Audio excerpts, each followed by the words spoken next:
Investir loin de chez soi, est-ce que c'est une bonne ou une mauvaise idée? T'aimerais savoir? Eh bien, je vais te dire ça tout de suite.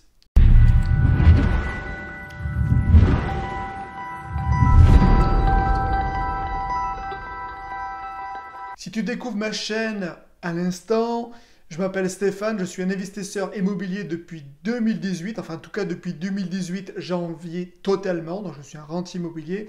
Et sinon, j'ai vraiment commencé en été 2015. Voilà. Cette vidéo va être sur 3 parties. Déjà, on va parler des avantages et les inconvénients d'investir proche, les avantages et les inconvénients d'investir loin, et enfin, mon avis. Alors, on va parler de l'investissement immobilier proche de chez soi. Alors déjà, c'est clair, c'est déjà plus rassurant. Tu connais le lieu, tu connais les secteurs, parce que juste comme ça, pour information, moi je suis à Lyon. À Lyon, les gens vont dire « Oh là, c'est super à acheter ». Oui, c'est super à acheter, mais moi je connais des endroits où tu changes d'immeuble, ou même donc de rue, même pas, c'est la même rue, mais sauf que c'est l'immeuble d'en face, ou l'immeuble d'en face, je te déconseille vivement d'investir. Parce que tu n'auras que des problèmes. Par contre, de l'autre côté, c'est nickel. Mais ça, par contre, si tu ne connais pas bien le secteur, tu peux te planter. Donc c'est pour ça, investir proche ou même un peu loin, mais que tu connais vraiment le secteur, c'est pas mal. Autre chose de positif en plus, tu peux suivre les travaux. Parce que c'est quand même intéressant de quand même suivre un peu les travaux, car si tu ne regardes pas trop cela, les ouvriers vont dire oh, c'est bon, il vient jamais, on peut faire un peu ce qu'on veut. Donc, c'est quand même intéressant de surveiller le chantier. Et aussi, pour investir plus facilement, c'est tout simple.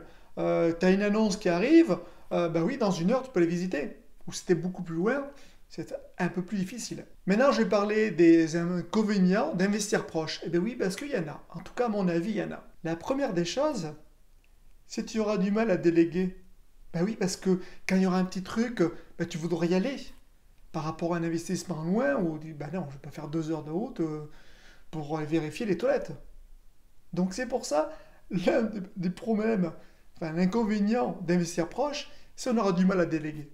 Bien sûr, si tu es dans une ville assez importante, Paris, Lyon, Bordeaux, Marseille, tout ça, où les prix quand même sont très chers, tu auras du mal peut-être à acheter un bien. Il se peut aussi que dans ta ville où tu es, moi à l'heure actuelle, Lyon, la rentabilité commence à être difficile, à part des stratégies un peu particulières. Mais pour une bonne renta, c'est difficile. Autre point aussi, la ville où tu es proche n'est pas adaptée au business que tu aimerais faire. Je prends un exemple, tu aimerais faire la location courte durée, et malheureusement, là où tu es, non, tu as fait des essais, non, ça ne marche pas du tout. Bien que location courte durée, à mon avis, ça peut fonctionner vraiment partout. Autre chose, si tu veux faire une colocation où malheureusement, déjà, tu n'as pas d'étudiants, mais attention, la colocation n'est pas que pour les étudiants. Non, tu peux avoir des personnes âgées. Mais ça, j'en parlerai lors d'une vidéo où il me semble que j'ai déjà fait une vidéo sur ma chaîne. Tu regarderas. Et maintenant, on va parler des avantages d'investir un peu plus loin de chez soi.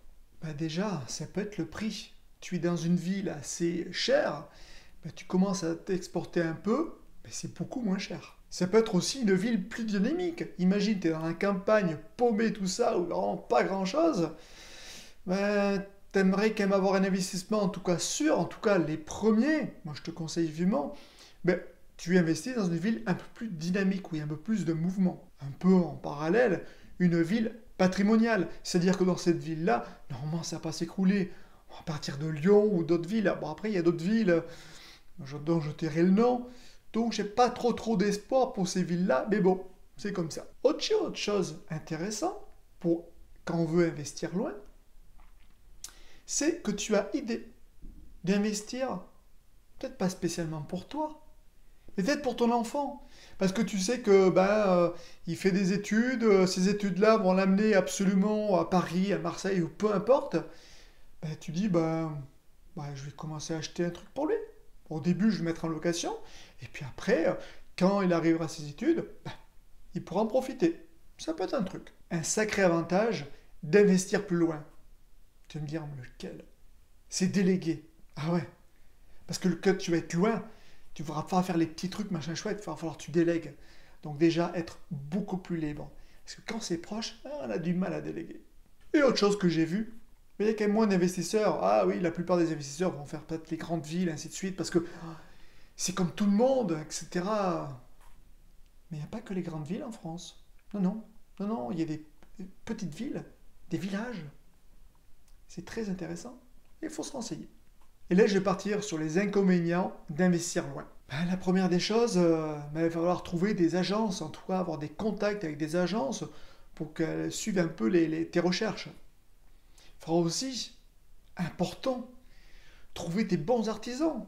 En tout cas, des artisans que tu vas être recommandé. Donc ça aussi, ça va demander un temps de recherche. Très important. Donc là, pareil, les recommandations, ainsi de suite. Maintenant, avec Internet, on peut vraiment faire un peu tout ce qu'on veut. Donc, mais ça demande du temps. Autre chose pour moi primordiale. Quand tu veux investir loin, il faut un minimum de connaissances. Alors, si tu peux te déplacer, on verra après un peu la distance ou ça, mais si tu peux te déplacer, vas-y, le matin, l'après-midi, le soir, tu passes une journée entière, tu passes aussi les week-ends pour voir un peu comment ça se passe. Tu essaies de fouiner un peu comment ça se passe la nuit, le jour, les week-ends. Enfin, voilà, tout ça pour te mettre un peu dans l'ambiance. Tu peux aussi te demander aux commerçants. Tu peux aussi voir les renseignements sur Internet. Des fois, il me semble qu'une fois, j'ai mis un site. Non, je le ferai peut-être. Mais pour te renseigner vraiment sur les villes un peu à distance.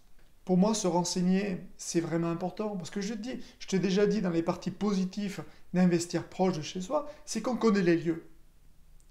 Et on peut très bien se faire avoir. Hein. Ça, c'est sûr. Donc, c'est pour ça, renseigne-toi un maximum. L'immobilier, c'est un coût, c'est pas n'importe quoi, donc il ne faut pas faire n'importe quoi. Investir loin, c'est-à-dire que tu ne pourras pas passer tout le temps, il va falloir faire confiance. Ben oui, faire confiance aux agents immobiliers qui disent non mais ça c'est bien, ou alors des personnes que tu n'es pas spécialement, non mais ça c'est bien, des artisans, ben, oui, ben, il faudra faire confiance. Et autre chose, vivement conseillé, c'est visiter de temps en temps tes biens. En tout cas, regarder si tout se passe bien, l'extérieur, enfin l'intérieur, s'il n'y a plus personne bien sûr, ou voir comment ça se passe. C'est important. Et là, je vais te donner mon avis d'investisseur depuis de nombreuses années là-dessus.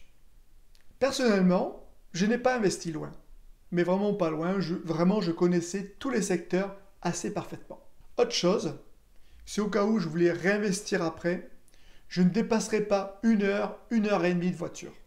Après, c'est vraiment beaucoup trop loin. Si tu veux vraiment faire des recherches, et ainsi de suite. Alors, il y a des investisseurs qui vont faire toute la France. Ouais, ok. Mais après, pour visiter, pour vraiment surveiller le marché, ça va être difficile. Autre chose que je n'ai pas dit, c'est que déjà, tu peux investir en dehors de chez toi, mais un lieu que tu connais bien. Et oui, peut-être un lieu de ton enfance, ou peut-être tes parents y sont encore, ou peut-être des amis. Donc, ils peuvent déjà te renseigner. Et là, c'est vraiment des valeurs sûres. Donc, tu peux déjà voir avec eux. Ça peut être intéressant. Ça, j'ai beaucoup d'investisseurs qui sont là-dessus. Autre chose, quand tu investis loin, un petit truc, c'est vraiment prendre une journée, voire 2 journées entières, et tu fais que des visites. Tu enchaînes les visites, et là, tu vois ça, tu te promènes entre les visites, et tu essaies vraiment de t'imprégner de l'endroit. Et autre chose, ben, si tu es dans une grande ville où il y a beaucoup d'investisseurs, mais au moins, si tu fais des petites villes et villages, tu aurais quand même un peu moins d'investisseurs. Bien, ça commence à arriver, mais tu aurais quand même beaucoup moins d'investisseurs parce que malheureusement, les gens vont le faire d'un copier-coller. Voilà. En tout cas, j'espère que cette vidéo t'a plu. Les plus, les moins. Tiens, dis-moi, est-ce que tu investis en dehors de chez toi? Et puis, s'il te plaît, abonne-toi. On est plus de 50% à ne pas être abonné. Et je te dis à bientôt pour une prochaine vidéo. Salut!